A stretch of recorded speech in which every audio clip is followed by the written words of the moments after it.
Hi guys, welcome back to my channel. I hope you're having a great day so far and welcome to today's video, which is going to be my December beauty roundup. So if you want to know all of my thoughts on everything that I tried new in the month of December, the good, the bad, the in-between, then keep watching. Okay, so this month is going to be a quicker, more condensed video than my typical monthly beauty roundups. Because of Christmas, I'm taking the rest of this year and the first week of 2025 off with my children just to really enjoy the Christmas and festive holiday, New Year. We've got lots of plans, lots of family visits and trips.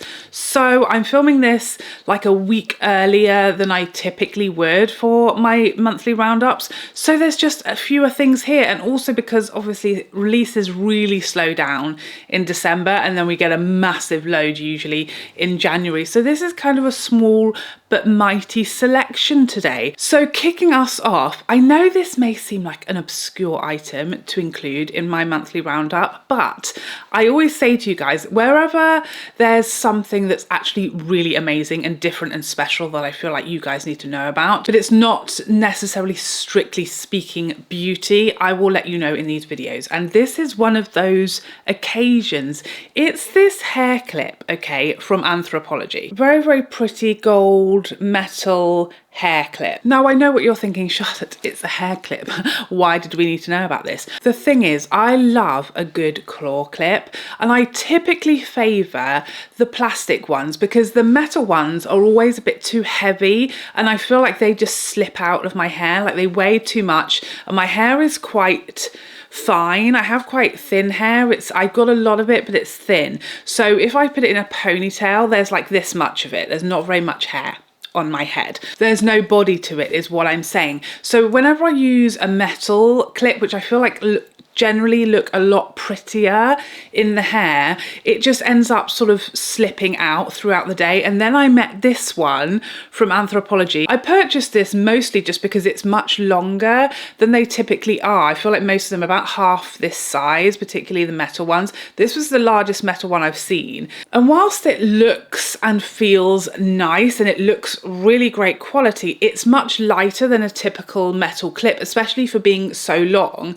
And this is the first metal claw clip that has ever stayed in my hair, not felt uncomfortable, not felt heavy, not hurt me in any way, and been really comfortable and keep my hair in place all day. Let me see if I can put this up so you can see it in action. So it's not the most perfect updo, but it will do for demonstration purposes. You can see how pretty it looks in the hair, but it's just so comfortable and light given it's such a large size metal claw clip, and it will keep my hair in place like this all day without me having to constantly put it back in, without it pulling on the hair, without it feeling too heavy. And it's so much prettier than my plastic claw clips. I absolutely love it so much I had to share it with you. Next up, let's talk about my final fragrance of the year that I purchased myself, that is. This is the Irreverents by Nihilo, and oh my goodness, this was love and holy grail status at first sniff. Now, as you will already know if you watch my lifestyle favorites, which I filmed before this is like become my all-time favorite fragrance, holy grail fragrance, and I can already tick off one of my beauty resolutions for 2025, even though we're not strictly there yet, of finding the ultimate caramel perfume. This is it. I've found it already. I can't believe it. So this is a fragrance that I have wanted to purchase for months and months now. Ever since I purchased the Brompton Immortal set from Nihilo, I thought I need to try more fragrances from this house. I love that one so much. And when I was looking at their list of fragrances and I saw this one, I thought, why have I never heard anyone speak about this? It has so many of my all-time favorite notes. We've got saffron, pink pepper, caramel, vanilla, tonka bean, ambergris. We've also got jasmine, but that's not a favorite note of mine, but it doesn't bother me at all. I can't detect it in here at all. Whereas every other note on that list is right up my street, one of my all-time favorites. This is just absolutely divine. I put it off for so long because I didn't want to blind buy it, because I was certain it would be too similar to some other fragrances I already own based on the notes list. I thought it might smell a bit like Versace's Ginger Ombre Petillant. I thought it might be a bit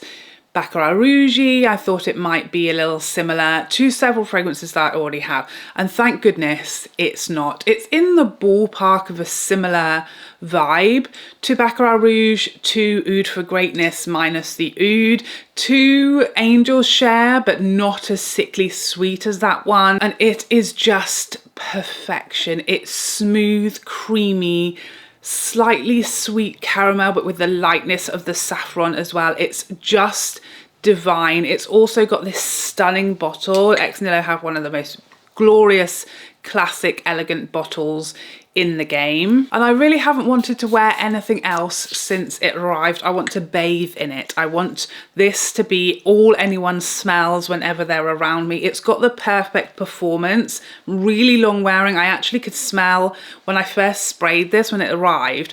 I sprayed it on my wrist initially because I was already wearing another perfume, and it wore through a shower and into the next day. I could still smell it on my wrist. Amazing longevity, but not super loud, obnoxious, room filling projection. It's got a little bubble around you and you will smell it all day, little wafts. It's perfect. I love it so much. My new signature fragrance. Now, we had a lot of brushes released in the last few weeks. First up, we had the core collection from BK Beauty. These are such great brushes. Of course they're from BK Beauty, and they are BK Beauty's classic quality, shapes, density, everything is exactly as you'd expect from the brand, just in some sort of new sizes and shapes basically. So first up we have the 115, and this I'm just loving for cream contour or bronzer. I used this with another product I'm going to talk about in a minute today for my cream bronzer, and it's just the perfect shape and size, really nice and precise, but large enough so that you could use it for bronzer as well as contour depending on what you want. You know, small enough that you can easily contour your nose, but large enough that it's not going to take you all day to bronze your face. Absolutely perfect angle, size, shape. Love this brush. The 116, this is a size and shape I don't use a lot, but I do like it for cream blush. I feel like this is perfect for cream contour, which I don't use or do a lot of. You could also use it for foundation, a smaller size brush for foundation, but I think this is perfect for cream contour. I use it for cream blush and I really like it. Really nice amount of density, doesn't disturb the makeup underneath when you're applying a blush, and it applies like the perfect amount of colour. But I think I do prefer something more this size for cream blush personally. So that's probably the one of the three that I wouldn't use as much. And then we have the number 114, and this one is so clever. It's got this such precise, really narrow size and shape to the bristles with the sort of triangular edge there, and on one side it is designed to use with creams or liquids and the other side is to use with powder, so it has that dual side technology, the same as the brush, the foundation brush from the Nihilo Rose collection, that same exact sort of style of brush where one side is for concealer, the other side to set. Perfect size and shape. I don't know how I feel about these sort of double-sided brushes from BK Beauty, because I'm so tempted to turn the brush around as I'm sort of blending that it's hard for me to remember not to do that. But this brush is the perfect shape and size. It's large enough that it's really quick to tap your concealer in, but because of that really precise edge, you can get right into the inner corner, making sure you're really getting up everywhere that you need to, and you can really carve out your eyeshadow, get around the edges of your nose, carve out your nose if you wanted to use this for cream contour, or you certainly can sculpt your nose with concealer down the bridge. It's so precise, and yet the flat side gets a lot done in a small amount of time. I really loved using this for concealer, and I have been using it to set as well. And I have to say, although my brain doesn't like the thought of it, it does really work. So I think that is a great little set from BK Beauty. Next up, we have the Japanese Gardens set from Sonia G, and this is the most stunning, beautifully decorated little brush set that I have ever seen in my life. These brushes this year, the artwork has just been a whole other level from anything that we have seen before. They're just stunning to look at and behold. As with Sonia's sort of previous holiday brush set releases, these are very detailed and they really fill specific gaps in her regular sort of more permanent brush line. So I think if you're looking for a set that will do everything, this is probably not for you. This I feel like is the perfect set for Sonia G fans and collectors, where you have your workhorse worker brushes and your big blending brushes and your crease brushes for your everyday makeup, and these provide really specific little jobs, little nooks, little gaps that they fill in Sonia's collection, which is just perfect because I feel like these really suit a real Sonia G fan who have a lot of her brushes. That's not to say you couldn't buy them if you don't have a lot of other brushes, but just know that this set alone I don't think would do like a full eye look, because this is the largest brush and it's quite small, and for me I want something bigger and fluffier as my first brush, but this is a perfect little detailed blender, so you can really blend into the crease. Perfect lower lash line smudger or smoker. You can do flicks with it and really do some quite detailed blending. You then have a really nice flat brush, but again a really nice small shape, perfect for inner corner or brow arch highlighting. Certainly you can use this to add metallics to the lid, and it's a beautiful, very, very soft, really luxurious bristle type, the softest bristles I think I've ever felt in my life. So really gentle on the lid if you have more sensitive eyes. And then you have got this tiny, teeny, diddy little sort of pencil brush, I guess, but so tiny. Again, you could use this for your lower lash line. You could use this to do liner. That's how I've been loving this. If I want to do a bit of a wing with powder eyeshadow, this is so nice and precise, and it's like the perfect amount of stiff versus soft to do that really accurately, but without it being, too harsh. A really nice, soft, subtle effect. Again, you could use this on your brow arch or on your inner corner also. So I feel like these are perfect if you have other brushes that do your bigger jobs. These are your real detailed numbers, but with the most stunning artwork on the handles. They're a delight. And finally, we have some new brushes from Rephr. So we have two new Shodo brushes. These are their sort of calligraphy inspired brushes, where they have these sort of two layers to them, where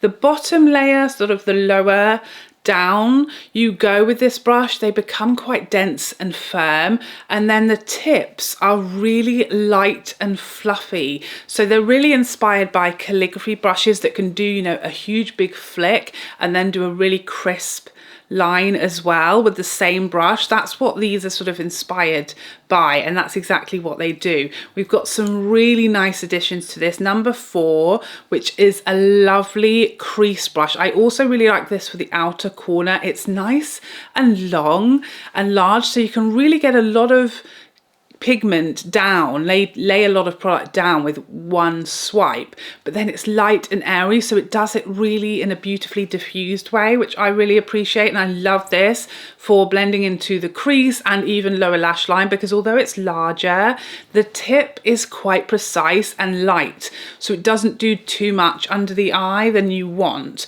And then we have the 01, which is a much smaller, sort of as if number 4 had a baby.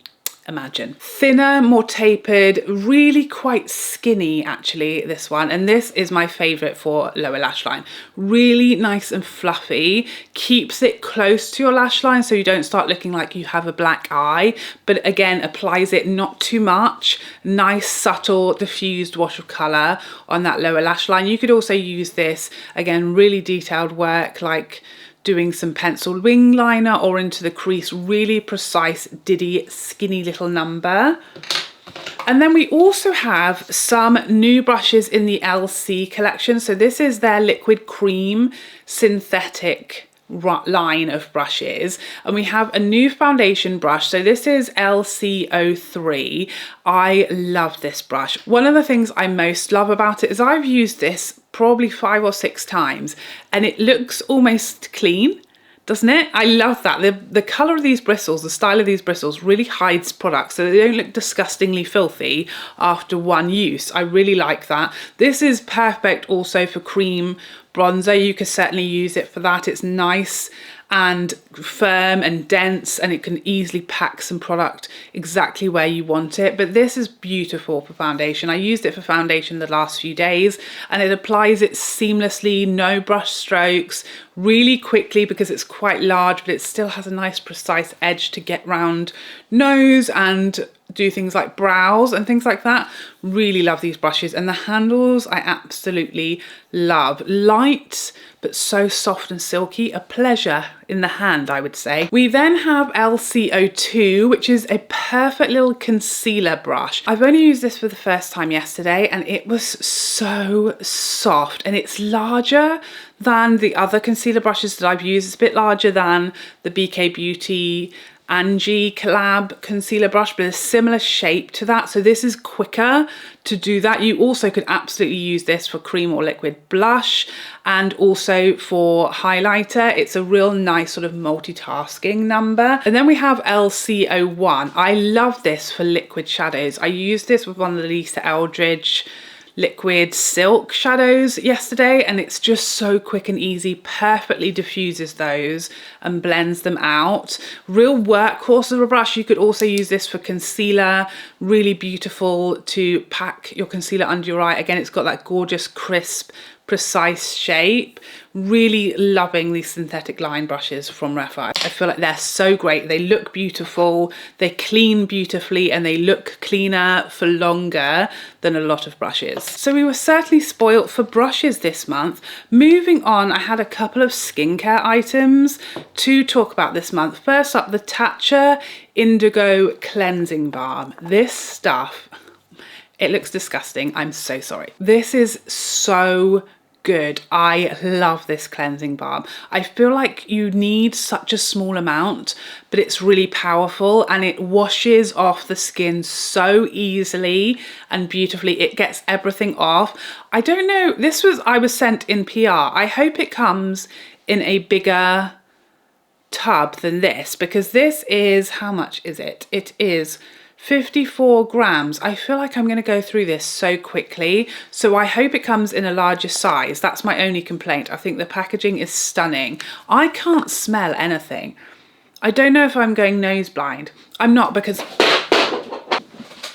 I can actually still smell my perfume that I sprayed, so I can't smell anything. I'm not 100% sure if this is totally, let me check. So I can't see anywhere in their description and information that it's fragrance free, but I cannot smell any fragrance, and it says it's kind of specifically tailored for sensitive skin. So I hope that means that it is completely fragrance free. I can't see fragrance on the ingredients list, but sometimes it's not as obvious as you would like it to be. I just literally can't smell anything. It's got this gorgeous sort of light blue color to it, if you can see that through the mess of foundation that is also in there. But I love this. I find it very effective. It gets all of my 25 layers of mascara off with ease, and I'm really enjoying it. It's not hard to remove. It comes away easily with water. I think it's beautiful. I hope it comes in a larger size, because this is one of the smallest cleansing balms that I have seen, so I need a bigger one. They also sent me their Indigo Overnight Repair Cream, and this, I can see on the website, does say that it is fragrance free, so that leads me to believe that the cleansing balm most likely is as well, as it's, you know, the same line. But it smells really pleasant. Sometimes fragrance free skincare has, you know, the natural fragrance of the ingredients is unpleasant. Not this one at all. It has quite a calming fragrance to it. I think it's beautiful, very, very light. This is so soothing on your skin. As I keep saying to you guys, as we get into winter and I'm going from really cold outside into very high central heating environments, my rosacea just, I don't know whether to say it thrives or it's in hell. I don't know which it's doing, whether it's happy about it, having a party or not, I'm not sure. But my face hurts, okay? It's very red and hot a lot of the time. And this is a delight to apply. It feels so rich and luxurious and soothing. and I wake up feeling still super hydrated. You know, some moisturizers say only make it through half the night, so by the time you wake up your skin is feeling a bit parched again. My skin feels like freshly moisturized when I wake up, but it's not greasy or oily on the skin, which I don't enjoy. Really beautiful, really soothing. My skin is absolutely loving both of the Indigo line products. Next up, I finally got my hands on these powder puffs. So this is a set of 2 from Huda Beauty. You get a larger one and a little baby one, which you know how I feel about. This is the cutest thing I've ever seen. So these are little puffs. They have a little sleeve so you can, you know, exactly, with your powder. I'm not sure how to clean these. Somebody tell me. Am I supposed to put them in the washing machine, or do I use brush cleaner under the tap? I'm not sure. So that is my one question about them. I've been using both of these intermittently for about last couple of weeks, and I still find it hard to make myself use them. My kind of go-to is to use a brush to set my concealer, but I've been hearing really good things about powder puffs, so I wanted to try them, and I have to say they are very smoothing. You know, when you apply powder with these, I just sort of push it into the skin as opposed to blending it, and it does give you a very airbrushed, smooth under eye look effect. I really like them. I love the Diddy one, although I don't really want to use it because it's so adorable. I don't want to get it dirty, but it really does get right close up into those inner eye areas, corners, shall we say. Very effective. I don't know if I can sort of switch to these over brushes. I need you guys to tell me how to clean them first. That's my number one problem at the moment. I don't know, but I have to agree they are very effective, and they do give you a very blurred under eye effect very quickly as well. Just and you're done, you're good to go. Now, a foundation that I revisited this month is the Dior Skin Glow. So my memory is not what it used to be, I won't lie to you. I don't think, correct me if I'm wrong, I don't think I ever tried the original formula of this foundation before it got reformulated. Was it a year-ish ago?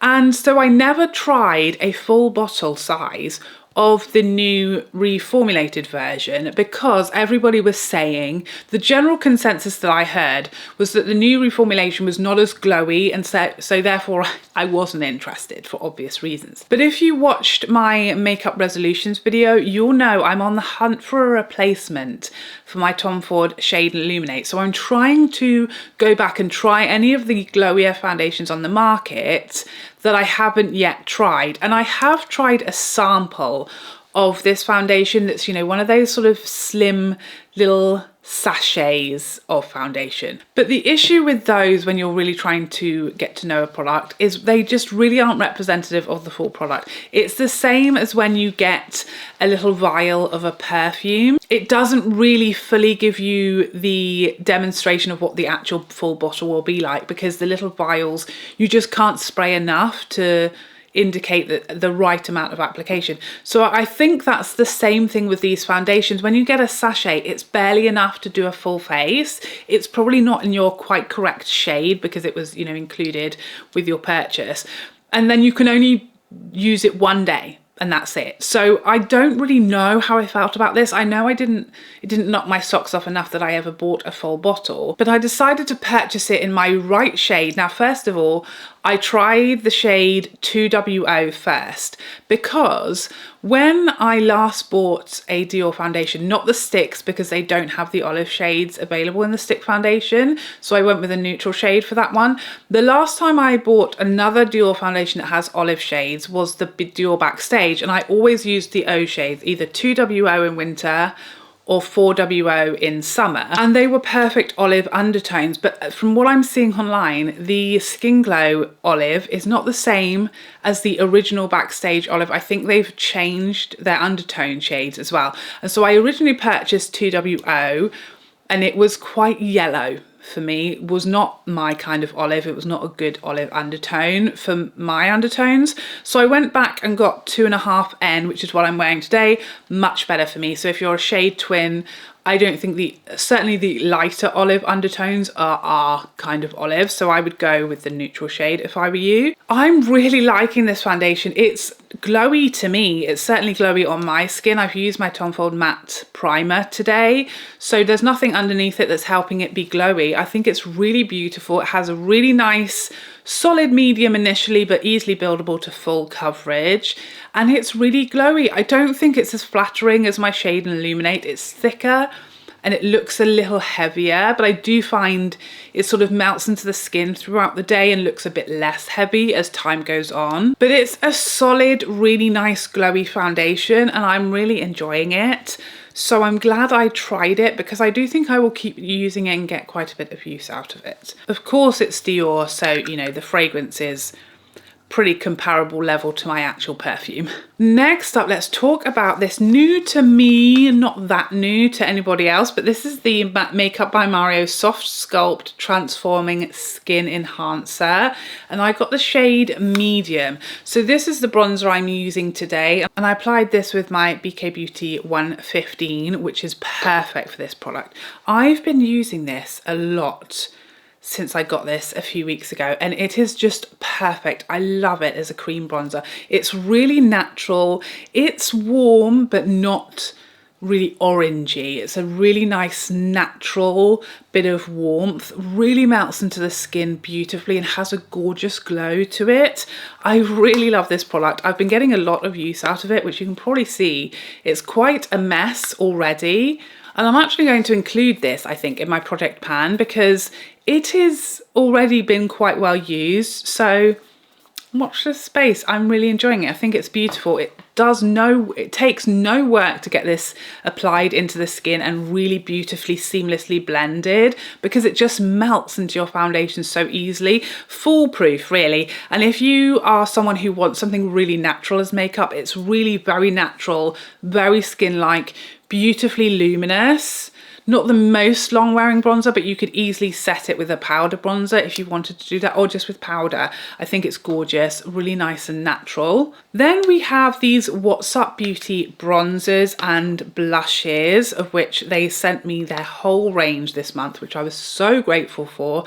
This is the shade Light, which is beautiful, very natural on me, barely there. Has that stunning marbled effect, absolutely beautiful. If you want to see all of the shades of these swatched, then check out my previous haul video where you can see all of them. This light shade, as you can see, really nice neutral leaning bronzer. It is more matte, so it's not like my absolute favorite because I do prefer a bit more of a luminous bronzer, but a really silky, light, natural texture, beautifully buildable, very easy to blend, really sits beautifully on the skin, flawless, very smoothing as well, I found.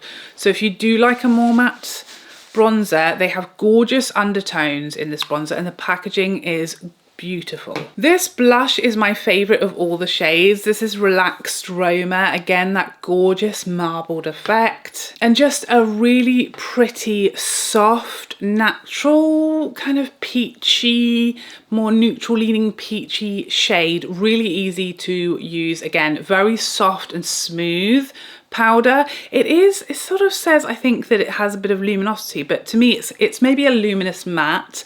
It's not glowy by any means, so again I like a bit more glow to my blushes, but a really soft, smooth, very flattering. If you have textured skin, these powders are so smooth and flawless and airbrushed on the skin. They're very inoffensive and unscary as well, because they do start off really naturally and subtly and you can build them as much as you'd like, but they're so soft and pretty and natural on the skin. Really beautiful, lighter, more natural powders, really pretty. Love the packaging, beautiful products. And finally, a product you guys have been telling me to try for months, ever since they came out. It's the Rhode Pocket Blushes. I finally picked one of these up in the shade Freckle and I love this. I love it so much. It's so travel friendly as well. This is definitely going to go everywhere with me whenever I travel or go on any kind of trips. This shade I'm wearing today, it's the perfect sort of neutral peachy shade. It goes with every makeup look. I love how glowy the finish is of these blushes. They're so easy to use. I used this with my BK Beauty 116 today and it was just easy peasy. I've used it with several other brushes and a sponge. I've never had any problems applying it. It doesn't pick anything else up. It doesn't, you know, disturb foundation. It's very easy to build and to blend, and it's just so natural on the skin, barely there, goes with any makeup look. It's so pretty and I love the finish. So thank you so much for telling me I should try these, because they are one of my all-time favorite cream blush formulas. I think they're absolutely beautiful. But there you have it, my final monthly roundup of 2024. Please let me know what you tried new to you in the month of December. Did you try any of these products? What were your thoughts? Same as mine or different? Let me know in the comment section down below. But thank you so much for joining me today. I hope you enjoyed this video and found it helpful, and I would love to see you in the next one. Otherwise, take care for now. Bye bye bye bye bye.